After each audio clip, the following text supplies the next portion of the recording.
ngayong oras po na ito, Ama, dalangin po namin na ikaw ang mangusap at manguna sa bawat isa. No crowns will be taken away from you, Jesus. Hallelujah. Yours is the glory, the kingdom, the highest praises and adoration. In Jesus' name, amen.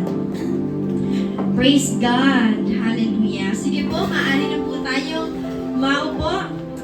And bago po tayo maupo, pwede mo bang makikitian mo naman ang iyong katabi at sabihin, salamat, nandito ka.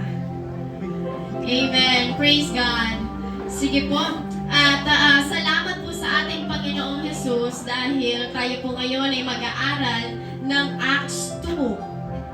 Ayan. At I believe last week ay napag-aralan po natin ang Acts 1 na kung saan ito po ay isinulat po ni Lucas. Praise God.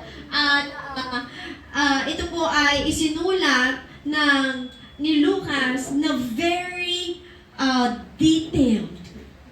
At grabe po yung ginawa ni Lucas na pagsisiyasa at pag-aaral ng salita ng Diyos because Lucas was, I believe it was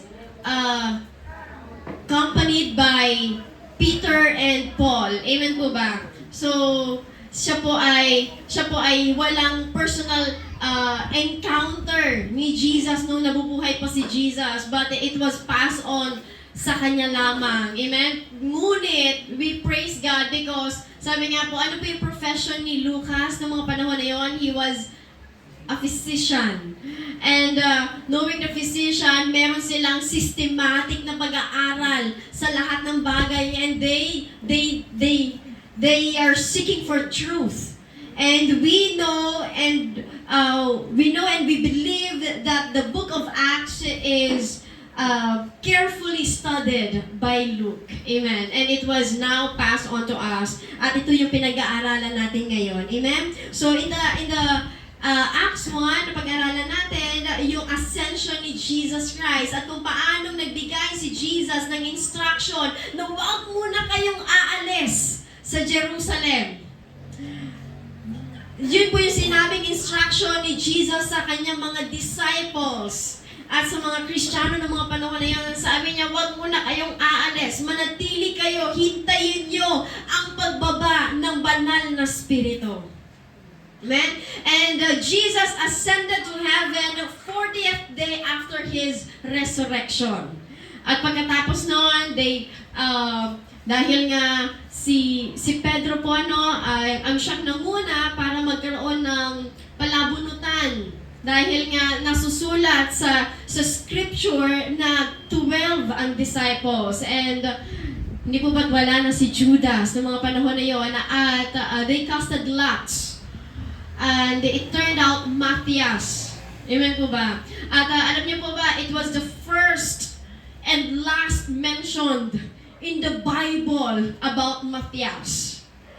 And we glorify God because later on, He chose His 12th disciple. Yung talagang pinili ng Diyos na disciple. And mababasa at mapag-aaralan niyo po yan on the latter part of Book of Acts. Okay? So, ayan. Pero, dito muna tayo mag-focus in the Acts 2.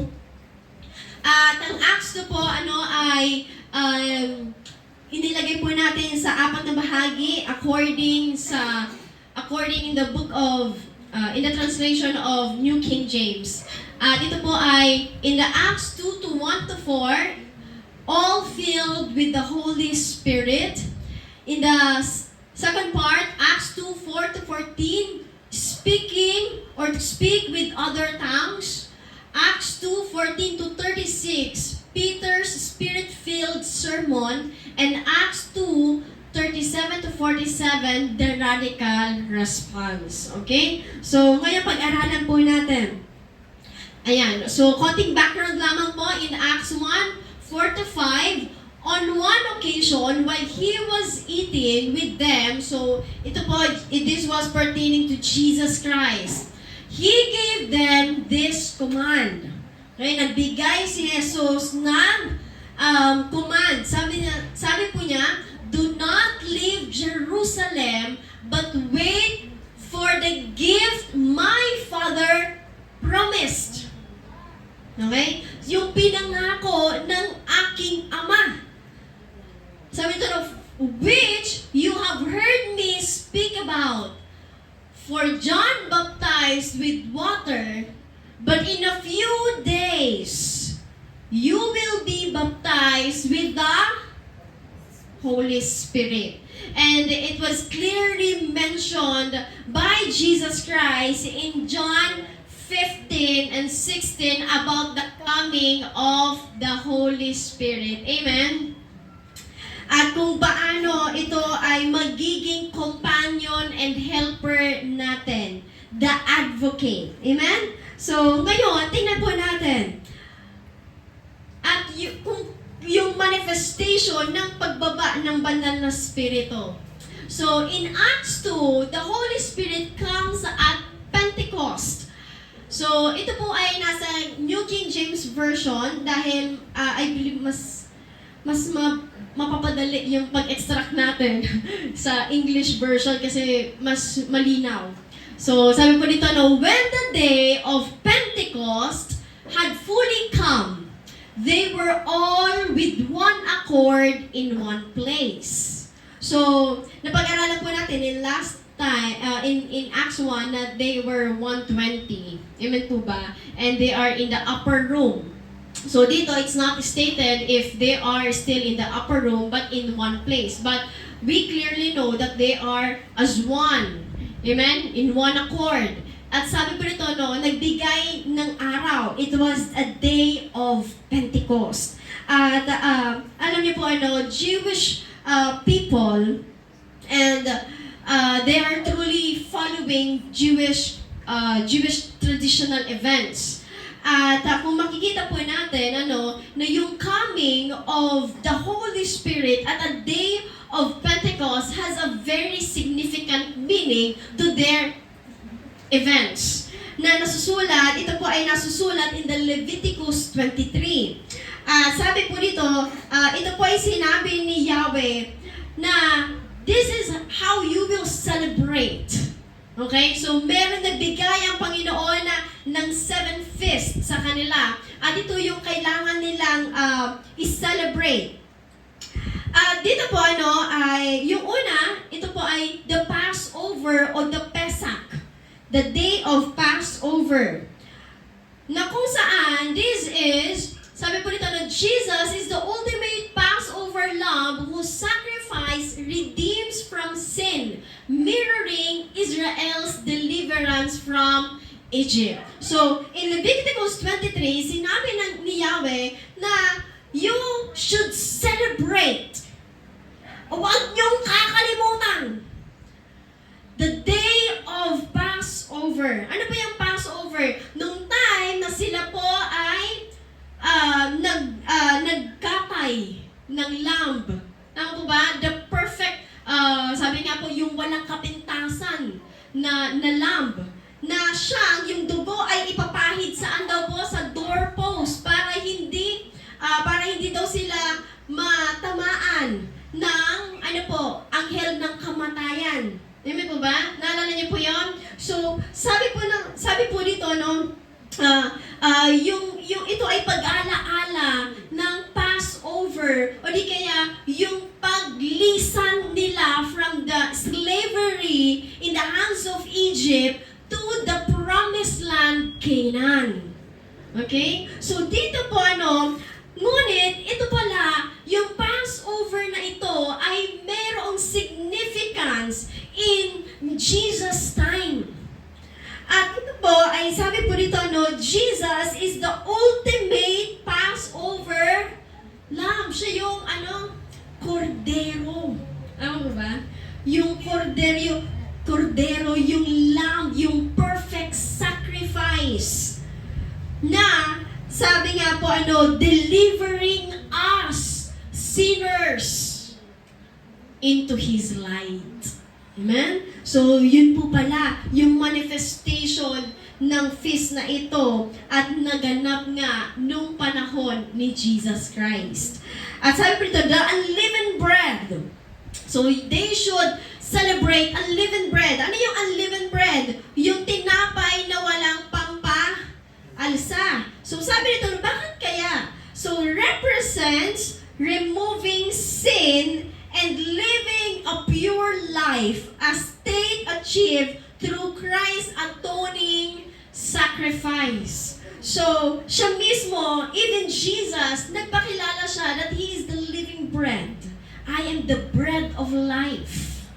So, dito po, yung bread na ito, it was unleavened. Pag sinabing unleavened, yung yeast po kasi, na kapag kaunti lang ang ilagay mo doon, aalsa. Ano po ba? At sabi po nito, ito daw po yung sin. Kahit kakaunting sin lamang, it could affect the whole dough. At ganun po, pinakita ng Panginoon sa atin at maging kay Jesus Christ that He is the perfect sacrifice because He has no sin. Kahit anong gawin natin, kahit parating na yung mahal na araw in April, mamanata ka man, yung dugo mo ay hindi sasapat sa kabayaran ng ating mga kasalanan. Why? Because our blood is naturally sinner. Pero yung dugo ni Kristo, walang kasalanan yun. Amen? So, it was the Holy One. And it was, siya din po mismo, He is the manifestation of the feast of unleavened bread. And sabi po nito, the first fruit. So, yung first fruit na ito, sabi po nito na Jesus' bodily resurrection from the dead made Him the first fruit of the resurrection, ensuring believers' future resurrection. In Leviticus 23, it was stated there na the Israelites are to offer their first fruit or harvest. So yung wheat harvest nila ng mga panahon na yon, they are to take the best part and offer it to the temple for the Lord. Amen? Ito po yung thanksgiving nila sa Panginoon sa buong taon na sila po ay pinagpala ng Diyos. Na hindi sila pinabayaan, that they are well provided by the Lord. So ito po ito yung first fruit ay ito po yung they were to celebrate the first fruit a week after or after the Passover, days after the Passover. So dito, we all know na yung time na Jesus resurrected, 3 days after the Passover, after His death, di po ba? Yung first fruit pala na yon ay walang iba kundi si Jesus. He was the provision from the Lord, na hindi siya nanatiling patay, kundi He resurrected from the death, fully alive. Amen? Fully alive. At sabi po dito, and ensuring believers' future resurrection. Amen? At ngayon, sabi po dito, in the Pentecost, so, si Jesus ay namatay. Amen po ba? Si Jesus ang namatay on the Passover, being the unleavened bread, walang kasalanan, and after 3 days, He was the first fruit na nag-resurrect. A blessing to us. Amen? At dito po, after 40 days, amen po ba? So Jesus was with His disciple for 40 days before siya nag-ascend. Amen po ba? So before siya nag-ascend sa langit, na ang instruction niya, wait for the coming of the Holy Spirit. At dito po on the day of Pentecost. Bakit kaya Pentecost? Sabi nito, no, on the day of Pentecost, when the day of Pentecost had fully come, amen? Biglang bumaba ang banal na Espiritu. So why? Sabi nito, no, Pentecost or the Feast of Shavuot or the Feast of Weeks. So sabi po nito, no, in Leviticus 23, it is 50 days after the first fruit. 50 days after the resurrection of Jesus Christ. Sabi nito, no, Jewish tradition in Old Testament, sabi nito, no, Jewish tradition also taught that Pentecost marked the day when the law was given to Israel. So, sabi ni Yahweh in Leviticus 23, they are to commemorate the day na yung law ay ibinigay sa kanila sa pamamagitan ni Moses sa Mount Sinai na nakasulat sa Exodus 19. Amen po ba? At iyon yung panahon na ibinigay ng Panginoon sa kanila yung 10 Commandments. Yung law or yung standard na tayo ay mamuhay ng may kabanalan. Yung pamantayan na tinatawag, the law. At noong mga panahon po na yon, sabi nga po dito, it is the day of Pentecost. In the New Testament, it is the day of Pentecost. The church received, the Spirit of grace in fullness. In Old Testament, 50 days after nila na umalis doon sa Egypt, ibinigay ng Panginoon sa kanila yung law. Amen po ba? But in the New Testament, 50 days after the resurrection of Jesus Christ, they were given the Spirit of grace. The Holy Spirit. Na kung saan ay hindi, sabi nga po kahit na sundin natin yung laws na yon, hindi tayo maliligtas. Kasi bakit? We are truly sinners. Pero ito, binigay ng Diyos yung marka sa atin. The mark of the Holy Spirit. The Holy Spirit in us. Na kung saan, in His grace. Amen? In His grace, by His grace alone. Yun pala, yung regalo ng Diyos. At makikita po ninyo, alam niyo po ba, doon sa law na yon, ang sabi, in the Old Testament, sabi ng Panginoon kay Moses, bumalik ka na sa mga tao mo. Nagtayo na sila ng Diyos-Diyosan nila. Ano po yung Diyos-Diyosan na tinayo nila? Yung calf. Tama ba? Nagawa sa ginto at yun na yung kanilang sinasamba. And it took them 3,000 people died because of that. Ibig sabihin, we are truly fallen. Amen? Pero alam niyo po ba, we glorify God because in the latter part of this chapter 2 of Acts, nung time na binigay ni Jesus yung Holy Spirit, binigay ng Ama, yung Holy Spirit sa mga disciples at sa lahat ng mga Kristiyano na nanampalataya kay Jesus. The Holy Spirit, through the power of the Holy Spirit, alam niyo po they gained 3,000 more believers following Jesus. Imagine that. In the Old Testament, 3,000 died. Amen po ba? In the New Testament, 3,000 lived.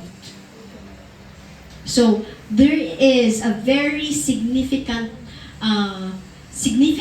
or importance on the day of Pentecost. Bakit binigay ng Panginoon yung araw, sa araw ng Pentecost, yung banal na Espiritu. At alam niyo po ba, napakaganda because ito po ay isang bagay na talagang finulfill ng Panginoon. Alam niyo po yung susunod na feast na sineselebrate ng mga Hudyo na hindi pa nagaganap is the Feast of Trumpets. The Day of Atonement and the Resurrection. So, ibig sabihin, wala pa. Hindi pa nagaganap yung Feast of Trumpet na yun. At yun yung hihintayin nating lahat. Amen? So, ayan. Sabi po nito, no? And suddenly, in verse 2, and suddenly, there came a sound. Meron silang narinig. An audible sound. Sabi nito, no? From heaven, as a rushing mighty wind, na parang isang malakas na hangin. Rushing mighty wind, and it filled the whole house where they were sitting. Then, there appeared, okay, may lumabas, or hindi lumabas, may nakita sila, okay, na, sabi po nito, no, appeared to them divided tongues as of fire, na is parang mga dila ng apoy. Sabi rito, no, and one sat upon each of them. Ito po ay hindi para sa lahat. Okay? Linawin lang po natin mamaya, lahat po, hindi po para sa lahat. Siya lamang nananampalataya kay Jesus. So, in Acts 1, stated doon, 120 sila sa upper room.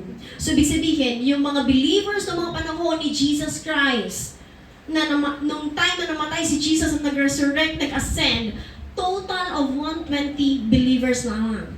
Okay? Pero, yun yung po yung sabi po ng commentary. Okay? Pero, dito po hindi natin alam. But we are very certain that yung banal na spirito na nag-animong tongues of fire ay bumaba to each one of the believers. Hindi lang yung iisa, kundi lahat sila kanya-kanya. Naunawa po ba natin? So, sa atin, tayo na nandito, iisa yung banal na spirito na natanggap natin, pero hindi yung iisa, lahat tayo nakatanggap. Kung tunay na tumanggap. Amen? So sabi po dito, no, and they were filled with the Holy Spirit. Yung banal na spirito came upon them, and there was a visible reaction sa kanila. Ano yung visible reaction sa kanila? They began to speak with other tongues as the Spirit gave them utterance. Sino nagbigay? Pinilit ba? Hindi. Hindi yun pilit. Kundi yung banal na spirito na bumaba sa kanila, to each one of them, gave them the ability to speak or to give utterance. Ano yung utterance? Mga salita. Okay? Hindi lang po yun bababa, la la la. Hindi lang po yun mga ganung salita, kundi it's a foreign word on different languages. Alam niyo po, napakabuti ng Panginoon. Because it was Jesus told them in Mark 16, 17 to 18, Sabi po yan ito, no? And these signs will follow those who believe. Follows. Susundan ng ito daw yung mga signs na susundan sila. Amen? Sa mga taong nananampalataya lang. Sabi ito, no? In my name, they will cast out demons. They will speak with new tongues. New tongues, ibig sabihin, yung lengguwahe na sinasalita nila ngayon. Noong mga panahon na yon, they were Jews. Of course, they were speaking Hebrew. Amen po ba? But, hindi Hebrew yung sinasalita nila, kundi new tongues. Ibig sabihin, new language that they are not familiar of. Sabi dito, no, they will speak with new tongues. Ibig sabihin, si Jesus din mismo ang nagsabi sa kanila first hand na sila ay sa pamamagitan ng banal na Espiritu, sila ay makakapagsalita in new tongues. Of course, alam niyo po, yung new tongues, or yung speaking in tongues, noong mga panahon na yun, it was very necessary. It was a gift from the Holy Spirit. Why? What is the purpose of these new tongues? Noong mga panahon nila Jesus, noong mga panahon nila, 2,000 years ago, wala pa silang Google Translate. Diba? And for the purpose na ma-share yung gospel unto the ends of the earth. Dahil yun nga yung kalooban ng Ama. Yun yung kalooban ng ating Panginoon na ang salita ng Panginoon ay maabot sa iba't ibang lugar. Hindi lang sa Jerusalem, hindi lang sa Samaria, but unto the ends of the earth. But how, Lord? Paano? Paano maabot ang Greek? Paano ang maabot ang iba't ibang mga tao? It was the power of the Holy Spirit. It was the ability to speak in new tongues for the sake of sharing the gospel. Dahil nung panahon yun, wala pang Google Translate. Ngayon, meron na pong nabibili. Tama mo ba? Magsalita ka lang sa cellphone mo. Tama mo ba? Itatranslate niya na yan sa Thailand. Di ba ba? Itatranslate niya na yan sa Thai, itatranslate niya yan sa Vietnamese words. Itatranslate niya yan sa Arab. Kaya niya. But in those times, it was the power of the Holy Spirit that enabled them to share the gospel in a foreign land. Palapakan naman natin ang Lord. Are you amazed? Alam niyo po, habang binabasa ko po ito, I was truly amazed by the Lord. Truly, gusto niya maraming makakilala sa Kanya. And by His grace alone, kaya din nila na-share yung gospel. It's not through them, it's not through their ability, but it was the ability of the Holy Spirit that gave to them nung panahon na tinanggap nila si Jesus for the sake of the gospel. Yun yung main purpose of the speaking in tongues. New tongues. Okay? So, sabi po dito, no? The speaking in other tongues. Okay? In part 2. And there were dwelling in Jerusalem's Jews, devout men. Pag sinabing devout men, deboto. Okay? Pag sinabing deboto, sagrado, kandado. Hudyo. Okay? Hindi mababali. So, nung panahon na yon, bumaba ang banal na spirito as a tongues of fire and dwelled among the believers. And in front of them, around them, there were devout Jews or deboto na mga Hudyo na nakakita sila mismo. Nakakita rin. At sabi po dito, no, from every nation under heaven. So yung mga deboto ng mga Hudyo, ng mga panahon na yun, that around them, were living, okay, or from the other nations. But they were devout Jews. Okay? Na nakasurround sa mga believers ng mga panahon na yon. At sabi nito na, and when this sound occurred, the multitude came together and were confused because, so may narinig even yung mga devout Jews or yung mga tao ng mga panahon na yon, narinig nila. Hindi lang yung mga believers ang nakarinig doon sa napakalakas na ugong at sa pagbaba ng banal na spirito, kundi maging yung mga tao na nasa paligid nila. At kaya naman, iyon ang nagdala sa kanila para lumapit sa mga tao, sa mga believers na mga panahon na yun. At sabi nito, no, they were confused because everyone heard them speak in his own language. Wait! Narinig ko to, nag-i-speak siya ng ano ah. Paano siya nakakapag-speak? Di ba? So sabi nito, no, they were all amazed and marveled, saying to one another, look, are not all these who speak Galileans? Hindi ba itong mga tao na ito, taga-Galilea to? At ang mga taga-Galilea po, ay hindi po yan mga nakapag-aral ng bilingual, multilingual people. They were poor.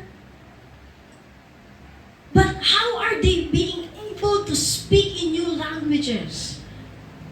Di ba taga-Galilea itong mga to? Ba't nagsasalita ito ng mga iba't ibang wika? Ba't ang unawaan ko yung mga sinasabi nila? So, syempre, wala na akong buya sa Bible. Syempre, ano ko na lang yun. Okay? Pero, they were so amazed. Kasi knowing those people, di ba? Makita ko lang po siguro si Tita Linda mag-Chinese. Wow! Di ba? Knowing the background of Tita Linda, na talagang Tagalog. Ma-amaze ka. Di ba ba? Very unnatural. Di ba? So, tingnan niyo po. Pero ito, and how is it that we hear each in our own language? Okay? Sa paanong paraan na naririnig natin nila sa sarili nating wika? Okay? Sabi ko dito, no, in which, ayan. Sabi dito, in which we were born. Parthians, saan po sila? Parthians and Medes and Elamites, those dwelling in Mesopotamia. Alam niyo po yung Mesopotamia? Outside the map ng Israel, nandun na po yan sila sa bandang Greek part. Okay? So may bandang Rome. So sabi nito, no, Judea and Cappadocia. Alam niyo po yung Cappadocia ngayong Turkey. Pontus and Asia, Phrygia and Pamphylia, Egypt. So meron din doon, nagsasalita ng Egyptian, ng words. And parts of Libya, adjoining Cyrene, visitors from Rome, both Jews and proselytes, Cretans, Arabs. Grabe, iba't ibang lingwahe ang itinuro or inateran, binigay na salita ng banal na spirito to each and every one of them. Amen? At sabi ko rito, no, we hear them speaking in our tongues the wonderful works of, they also recognized. This is unnatural. Tama po ba? So sabi ko ito, no? So they were all amazed. So dalawa. Okay? Dalawang reaction ang meron ng mga panahon na yon. Na hanggang ngayon, nararanasan pa rin natin in our generation. At alam niyo po, ito pa rin na ang madalas na nagdi-divide sa mga Kristiyano ang patungkol sa speaking in tongues. Amen po ba?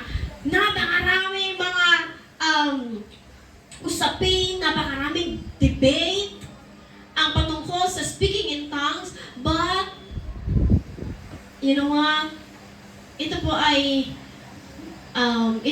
hindi non-valued to our salvation. Okay? Ibig sabihin ng non-valued to our salvation. Ibig sabihin, wala siyang bearing sa ating salvation. No, naman po ba natin? So we can gently debate or we can gently talk about this, but it should never divide us.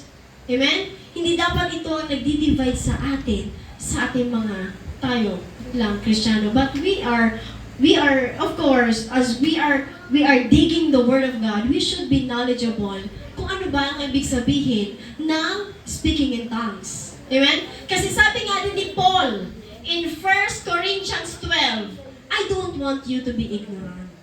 Kaya nga tinuro niya ni Paul yung about sa speaking in tongues in 1 Corinthians 12 and 1 Corinthians 14. So pag-uwi niyo po, assignment niyo yan. Okay. So, ayan. So sabi pa rin dalawa yung reaction nila. They were all amazed and perplexed, saying to one another, whatever could this mean? Ano ibig sabihin ito? Gusto ko rin matutunan yan. Ganun. So, okay, they were amazed. At yung iba naman, pangalawang reaction ng iba na nandoon. Others, mocking. Ano ba yung mocking? Nag-aalimura or grabe, napakalaki. Or they were mocking or parang they were joking around na sinasabi nila, ano lang yan, they were full of wine. Ano yung lasing lang yung mga yan. Okay? So, ganun po yung kanilang mga inaiisip ng mga panahon na yon. But, tingnan pa natin. So, pahapyawan lang po natin. But we will not truly dig on this. Okay. So, sabi nito, what is speaking in tongues? Speaking in tongues is an utterance. So, ito po ay utterance na binibigay ng banal na spirito. Hindi po ito pinipilit. Amen po ba? At ito po, ang speaking in tongues ay hindi rin po sumasalamin sa baptism of the Holy Spirit. Okay? Kasi other churches are being so, critic about this na, para ikaw ay, hindi ka pa nababaptize sa Holy Spirit kasi hindi ka pa nag-speaking in tongues. Very wrong. Okay? Very wrong, mga kapatid. Okay? Kasi, kahit si Pablo, sinabi niya in Acts 12, in 1 Corinthians 12, ask the Holy Spirit. You desire, you pray for this, na ibigay ng banal na spirito. Okay? So, ibig sabihin, not all Christians are to speaking in tongues. Amen? So, ibig sabihin, it was just in the knowledge and in the will of God kung tayo ay hakayaan, kung tayo ay bibigyan niya ng mga utterances. Kasi ito naman ay hindi pilit at wala siyang bearing sa salvation natin, mga kapatid. Okay? So, this is just a gift. Bonus, kumbaga. Okay? So, pero, it was in the knowledge and the will of the Lord kung tayo ay makakapag-speaking in tongues. Okay? So, pero, sabi dito ni Pablo, you desire. Okay? You desire. Pero, so yun na nga po, it's an utterance. Word. Hindi lang po siya talagang tinatawag na gibberish or yung parang bubbling. Alam niyo po yung bubbling? Yung parang walang meaning or unintelligent na humuhuni ng ibon. Parang ganun. Parang yung iba parang tukupan na ayoko na lang i-ano. Okay? Pero yung iba, ganun pa sila. So, ayun. Hindi po ganun yun. Okay? At may mga sinasabi, yung iba, from my old, sabi nila, that's a tongues of angel. Tongues of angel. Jen, walang ganun sa Bible. Okay? So, hindi po yun, okay? Wala pong huni ang mga anghel. So, sabi po nito na, speaking in tongues is an utterance. Pag sinabing utterance, it should be a word. Okay? Word. Of an individual speaking a language he or she does not know. Okay? So, new tongues. Ibig sabihin, new tongues or new language. Ikaw din mismo, the Holy Spirit is giving you the word na sasalitain, pero ikaw mismo, you do not know kung ano yung meaning ng bagay na ito. But, doon sa mga tao na nakakarinig nito, they could possibly understand. Okay? Nakuha po ba natin? So, dalawang bagay yan. So, dalawang language yan. In Acts 2, yung known language, which is, these tongues can include human languages with which the speaker is unfamiliar, allowing communication with foreigners. Okay? So, yung known language, ikaw mismo, hindi mo naunawaan kung ano yung sinasalita mo, but sa mga nakakarinig, they can truly understand. Okay? So, it is a word. Okay? At pangalawa, the unknown language. Ay a non-human, ito po stated in 1 Corinthians 14:2, a non-human or holy languages in which no person is familiar for edification. Pag sinabing self-edification, yung magpapalakas ng iyong espiritu. Okay? So, ayan. So, yung unknown language na ito ay, it was a holy language given to you by the Holy Spirit na walang ibang nakakaunawa, even you, kundi yung Holy Spirit lang, or ang God lang. Because, sabi pa rin, it's a personal prayer and a building up one spirit often considered as a direct communication with God. Okay? So, ayan. Okay? So, dito muna, so sabi ito in 1 Corinthians 14:18 to 19. Ito po yung sinabi ni Pablo. Okay? So, when you are speaking in tongues, sabi po nito na it should be an edification to the church. Okay? So, ayan. So, pag winok through niyo po muna ulit yung 1 Corinthians 14, you would understand yung point ni Pablo. Pero sabi niya ito na, I thank my God, I speak with tongues more than you all. Yet, in the church, I would rather, sabi ito na, mas gugustuhin ko pa.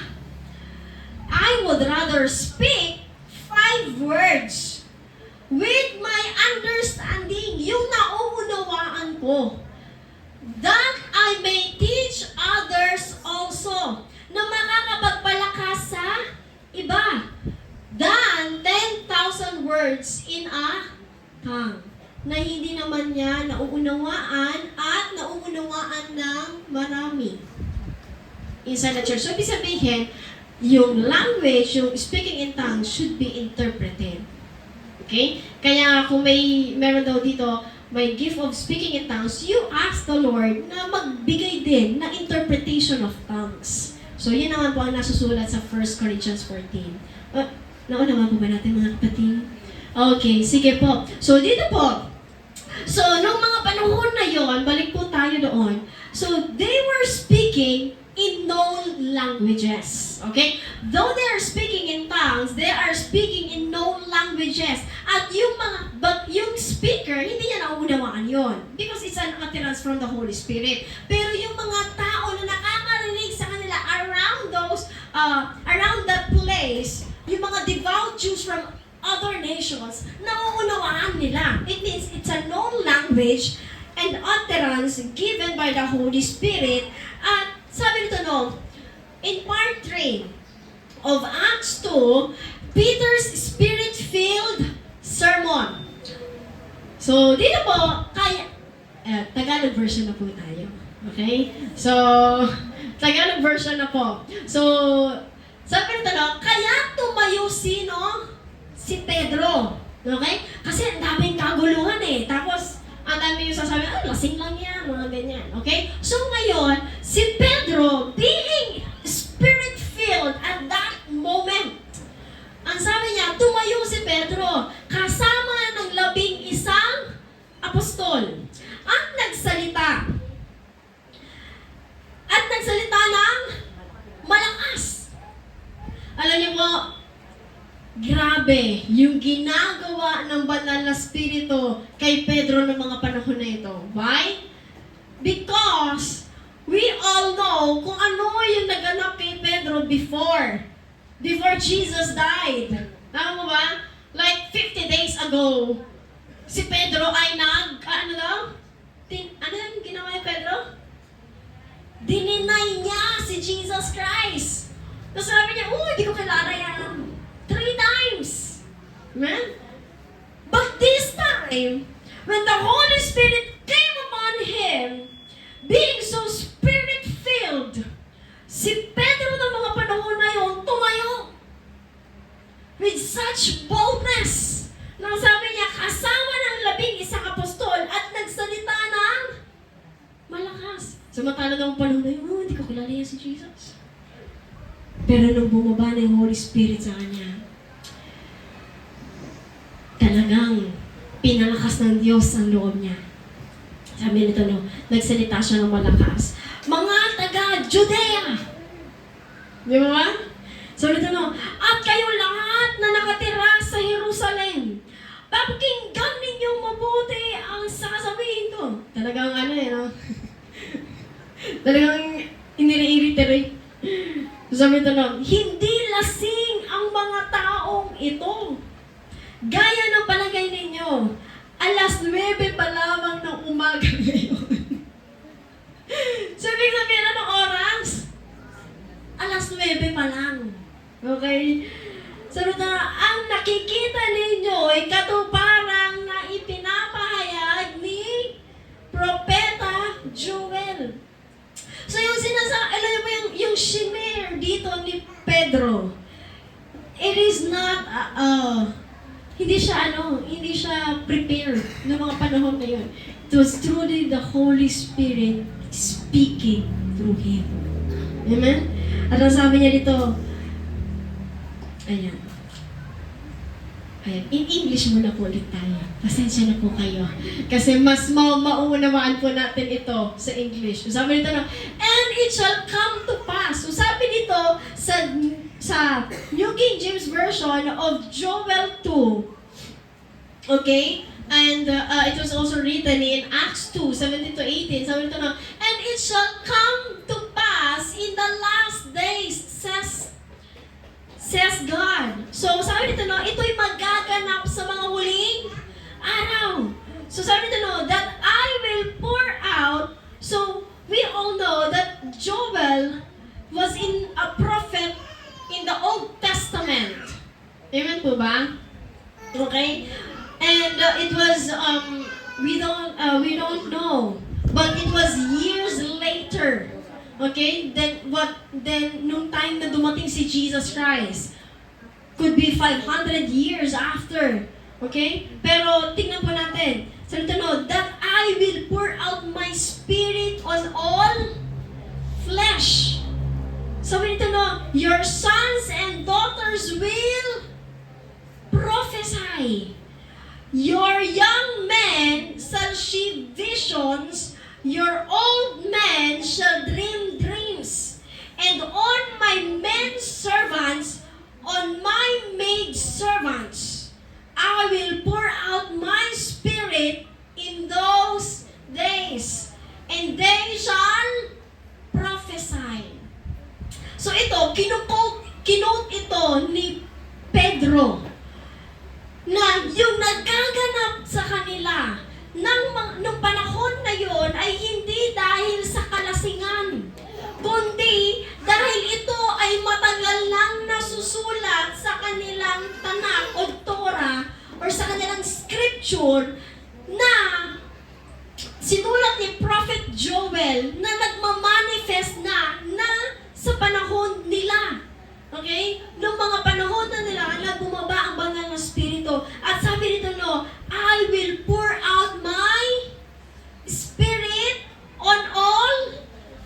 flesh. Na ang banal na spirito ay hindi na paalis-alis. Amen? Kundi magdudwell na yung banal na spirito on all flesh. Yung flesh po na tinatawag nito, on all believers. Okay? Verse lang po. Sabi ito no, ayun po sa commentary. Sabi ito no, your sons and your daughters shall prophesy. So yung prophesy na tinatawag po dito ay hindi yung magsasabi ng future events. Na may, ito yung magaganap sa future events. No. Okay? So, kasi yun po yung prophecy into our days. Amen po ba? Pero wala na. I believe, ito lang po, on my own, lang naman, na yung Bible, yun na yun eh. That is, every prophecy that we need in our generation is already given by the Lord in His Word.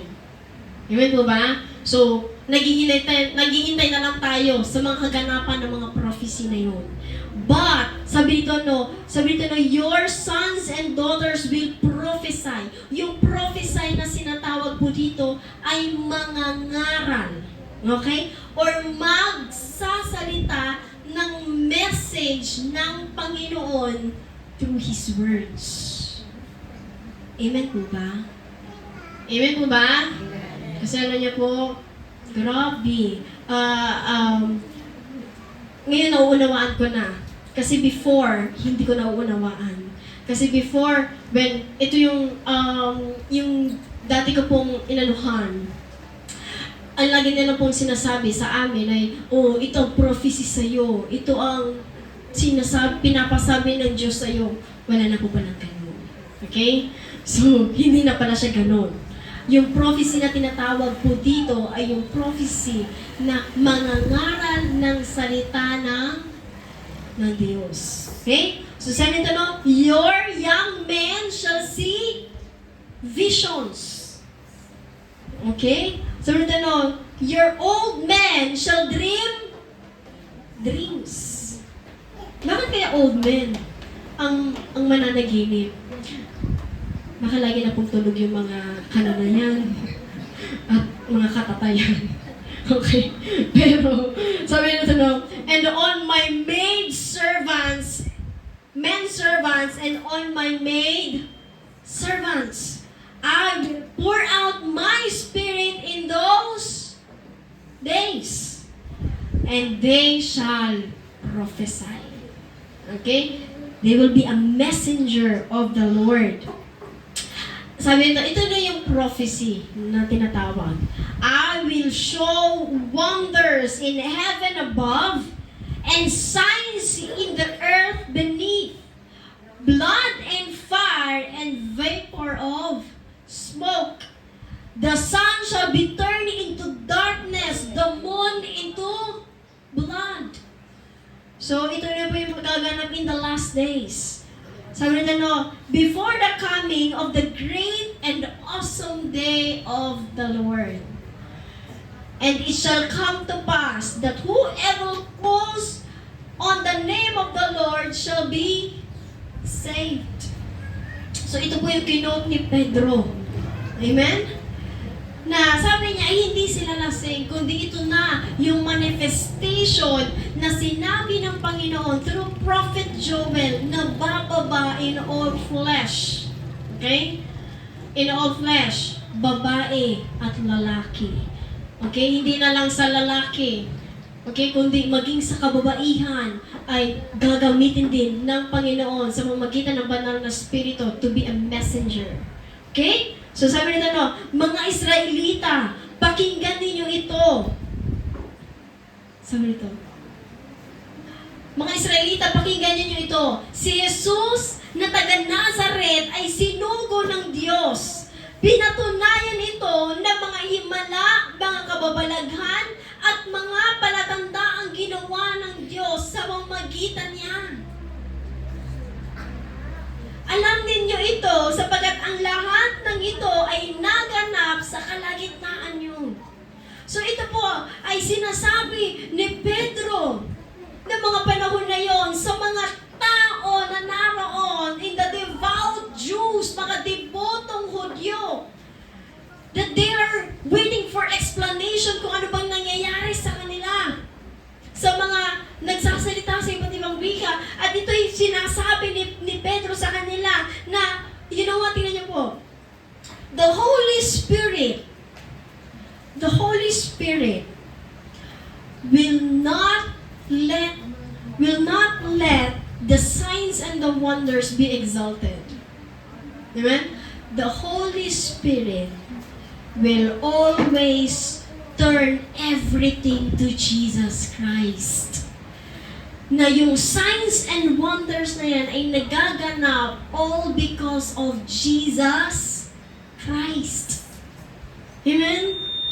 Na sabi nito, no, si Jesus na taga Nazaret ay sinugo ng Diyos, pinatunayan ito ng mga himala, mga kababalaghan at mga palatandaan ginawa ng Diyos sa pamamagitan niya. Alam niyo ito, sapagat lahat ng ito ay naganap sa kalagitnaan niyo. In verse 23, ang Jesus na ito ang ipinagkanulo sa inyo. Pinagkanulo sa inyo ayon sa pasya at kaalaman ng Diyos sa mula't mula pa ay ipinako ninyo at pinapatay sa mga taong masasama. So, ibig sabihin, dito, pinupoint out ni Pedro that Jesus is not, hindi siya normal na tao. Amen? Kundi, itong si Jesus ay sinugo ng Ama para sa atin. Pero ipinagkanulo nila. Amen po ba? Sabi po nito, subalit siya'y muling binuhay ng Diyos at binalaya mula sa kapangyarihan ng kamatayan. Sapagkat hindi maaaring siya'y bihagin nito, gaya ng sinabi ni David tungkol sa kanya. Amen? So, even David, sabi nga po niya dito, no?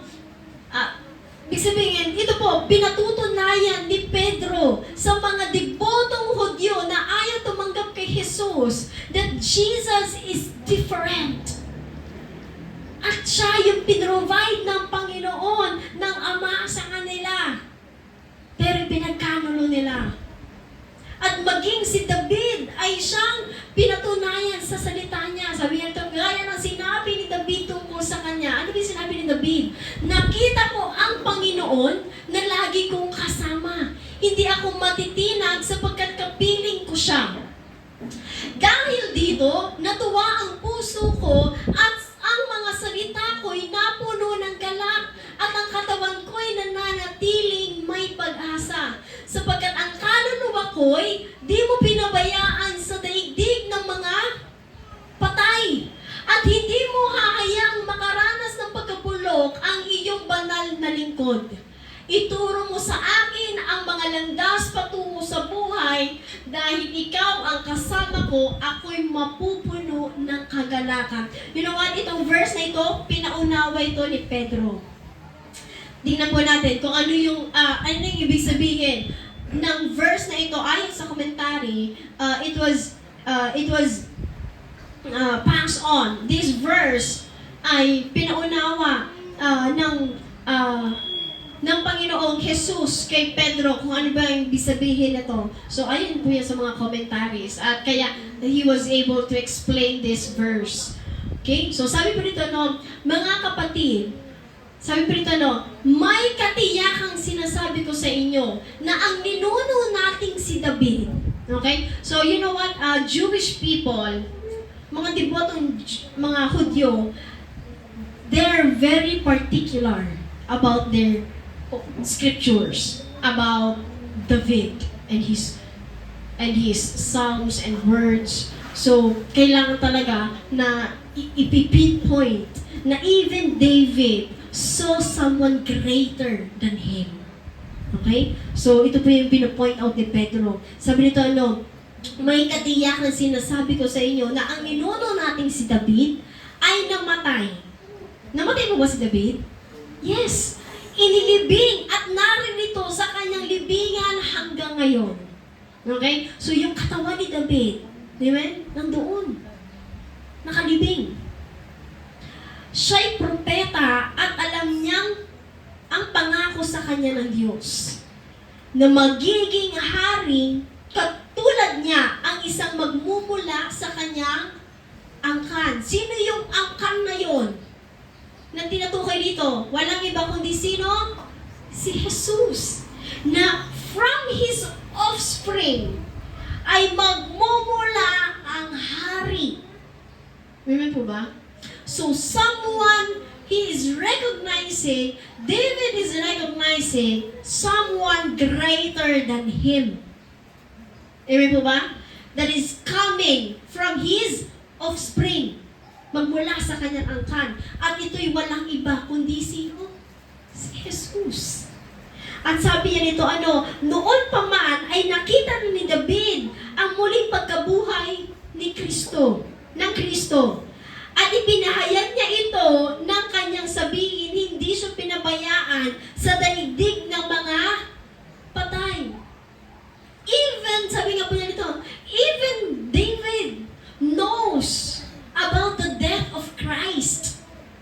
Pero siya mismo, naniwala siya na hindi hinayaan at hindi hahayaan ng Panginoon na yung offspring niya na someone higher than him will be wrought in, and corrupted in death in the land of Hades. Na-recognize niya yun.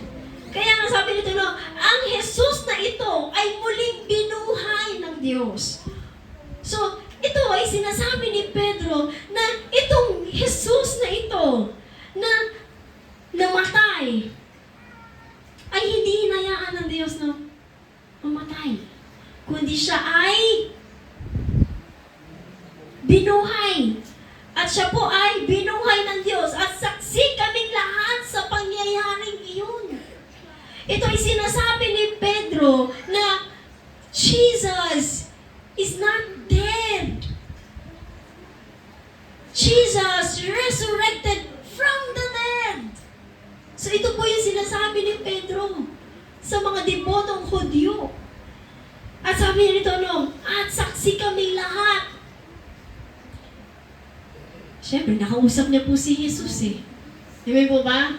Ano ba yung sinabi sa kanya ni Jesus? Peter, do you love me? Amen po ba? Yes, I love you.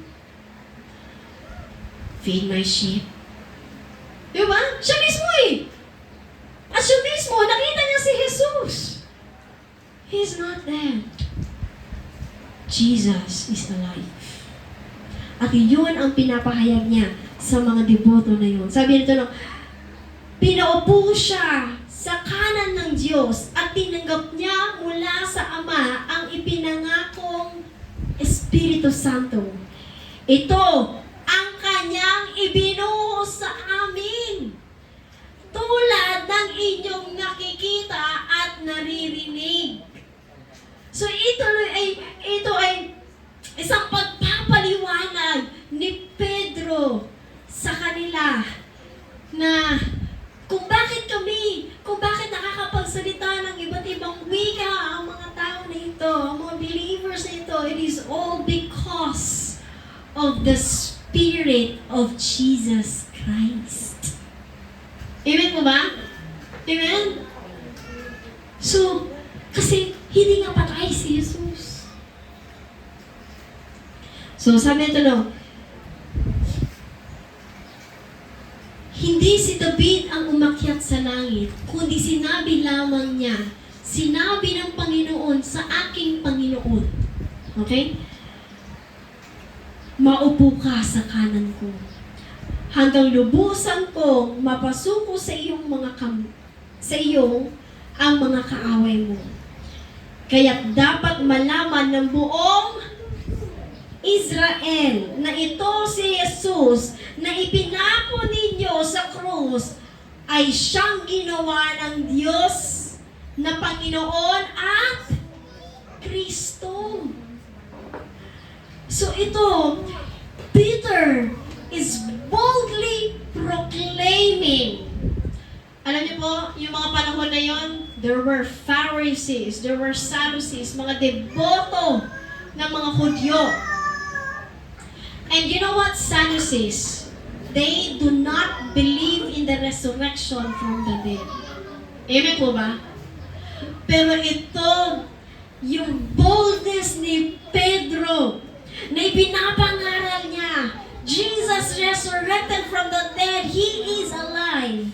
And Jesus is the, the Lord and Christ. Anong sabihin ng Christ? Messias. In their term, Messias, the Savior. Amen? Grabe, napakaganda po. Alam niyo po, grabe yung boldness, spirit-filled preaching ni Pedro ng mga panahon na ito. Sabi nito nabagabag ang kanilang kalooban nang marinig ito. Kaya tinanong nila si Pedro at ibang mga apostol, mga kapatid, anong dapat namin gawin? Imagine, sino nagtatanong nito? Mga devout Jewish. At sila mismo, nung ipinangaral ni Pedro, si Jesus Christ,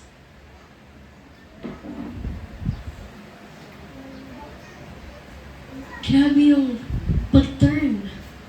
And it was the power of the Holy Spirit. Amen po ba? That convinced and struck their hearts para magtanong, anong gagawin namin? Amen po ba?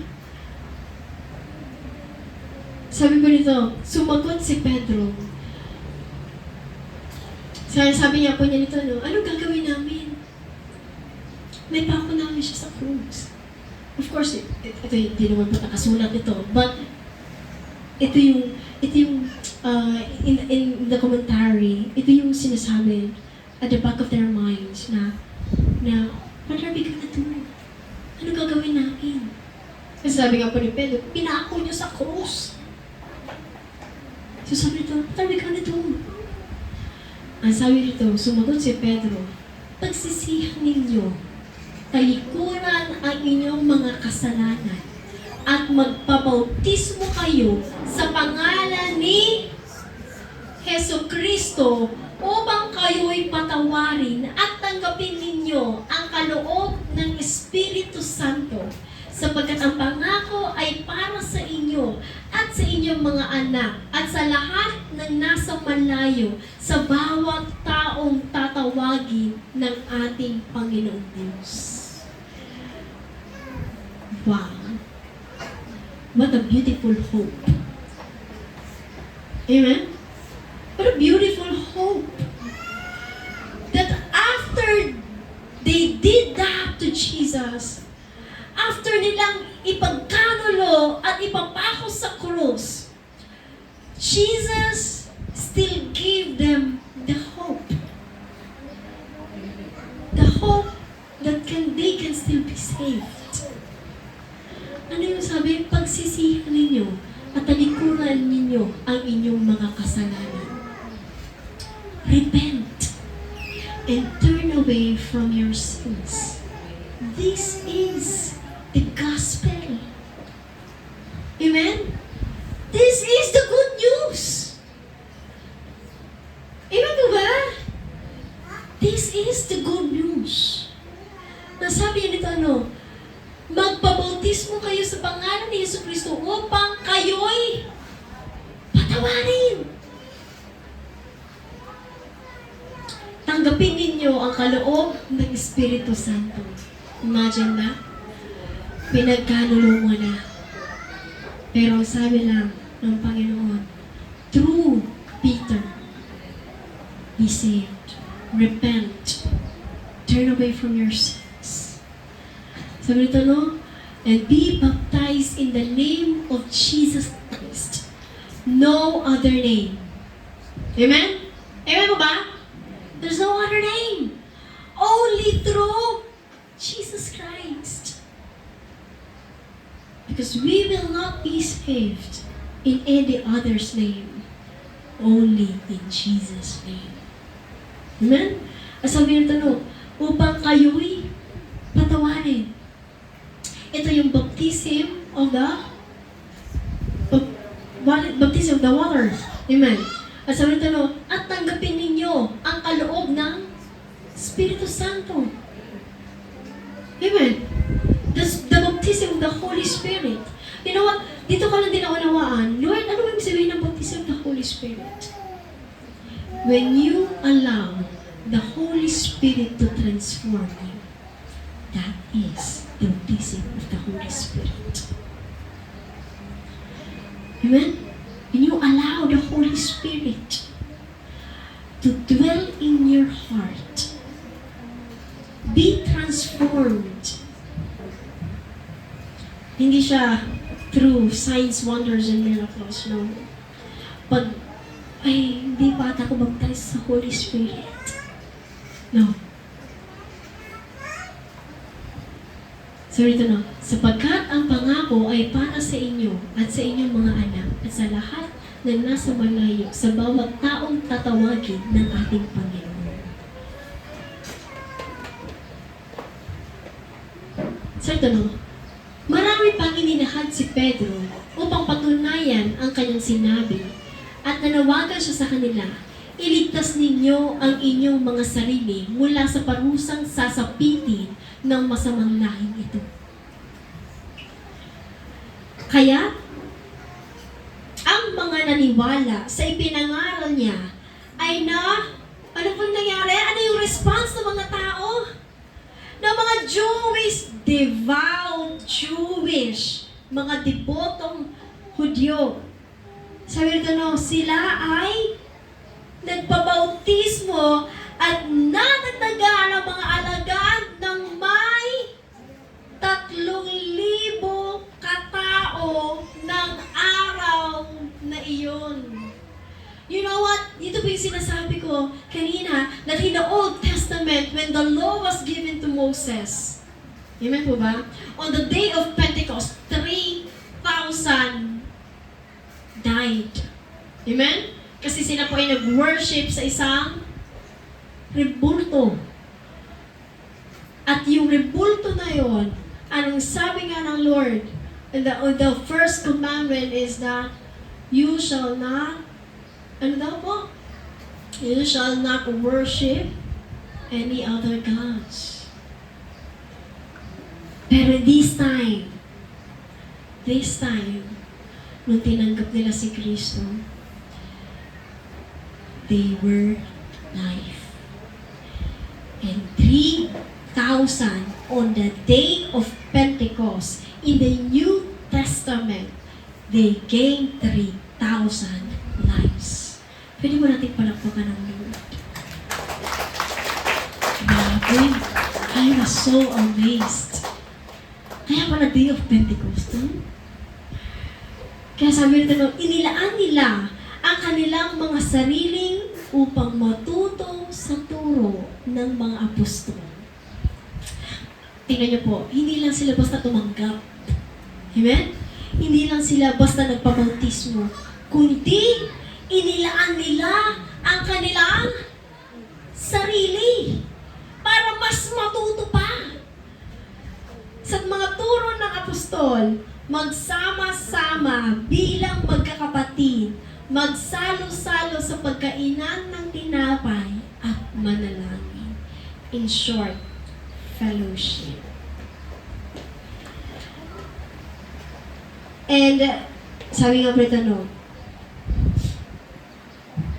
the radical response. Dahil sa maraming himala at kababalaghan, ginagawa sa pamamagitan ng mga apostol sa Jerusalem, naghari sa lahat ng takot.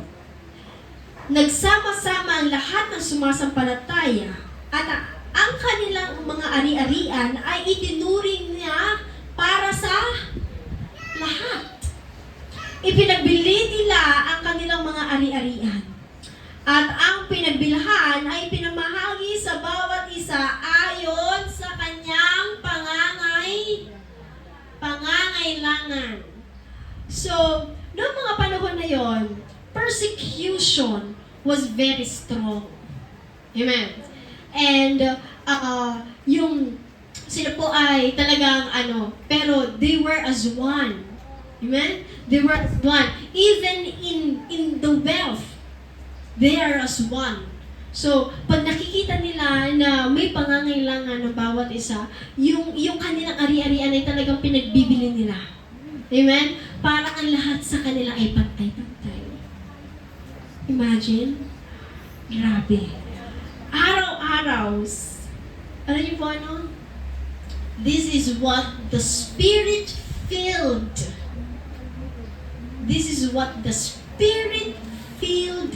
person does. Amen po ba? Yung fellowship na everyone was Spirit-filled. Talagang may pagmamalasakitan sa bawat isa. Amen? Sabi niya ito, araw-araw, sila'y nagkatipon sa templo at nagpira-pirason ng tinapay sa kanilang mga tahanan na masaya at malinis na kalooban. Nagpupuri sila sa Diyos at kinalulugdan sila ng lahat ng tao at bawat araw ay dinaragdag sa kanila ng Panginoon ang mga iniligtas. Yung sabi po nito, in English version of this is the first time that the church was being mentioned. Sabi dito in last part, wait lang po. In English version in New King James version ng 47.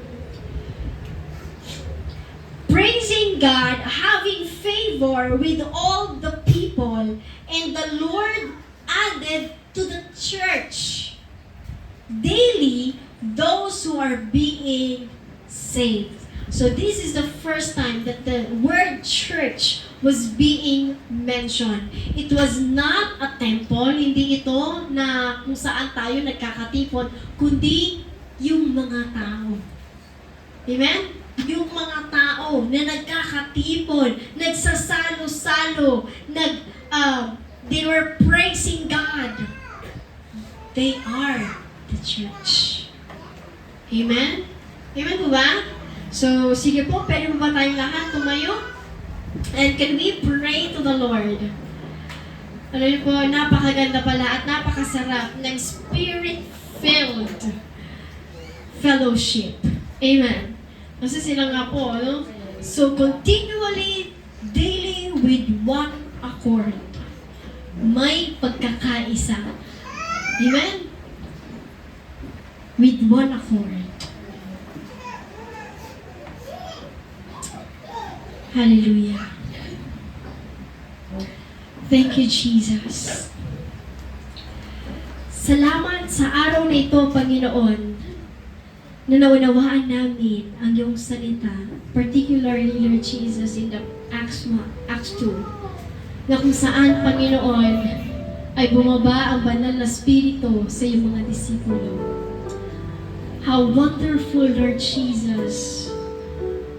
How wonderful, how beautiful. Noong mga panahon na yun, Panginoon, they were speaking in known languages, Lord God, just for the sake of sharing the gospel. Lord, maraming salamat. At ang mga panahon din po na yun, Ama, many people was saved because of the Spirit came to each and every one for those who believe in you.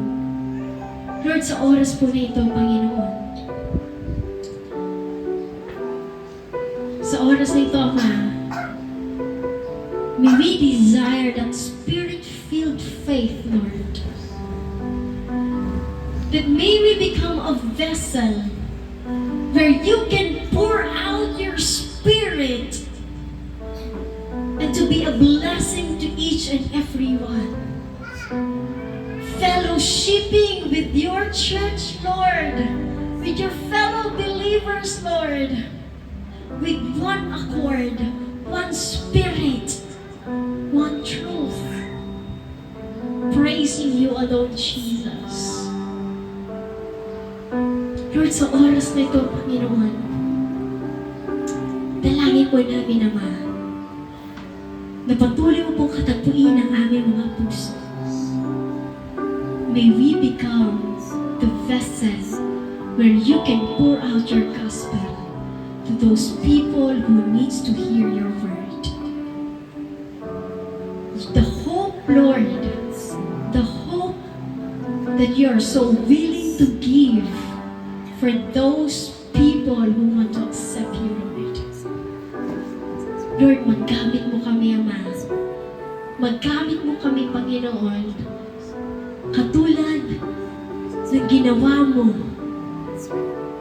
sa iyong mga disipulo, kila Pedro, at sa kung paanong nakaraw si Pedro, Ama, with such boldness, Lord, through the power of your Spirit. Lord, unahin mo po muna, punuin ang aming mga puso ng iyong Espiritu. Nang sa ganun, Panginoon, mag-umapaw sa aming mga labi ang pagpupuri sa iyo. Mag-umapaw, Ama, sa aming mga labi kung gaano kami namamangha sa iyong salita, kung gaano kami namamangha sa iyo, Panginoon, that we be able to share your word to those people na nais mo mahayagan sa pangalan ni Jesus. Thank you, Lord Jesus. Maraming salamat. Sa iyo lahat ng papuri, Panginoon. Sa iyo lahat ng pagsamba. In Jesus' name, Amen.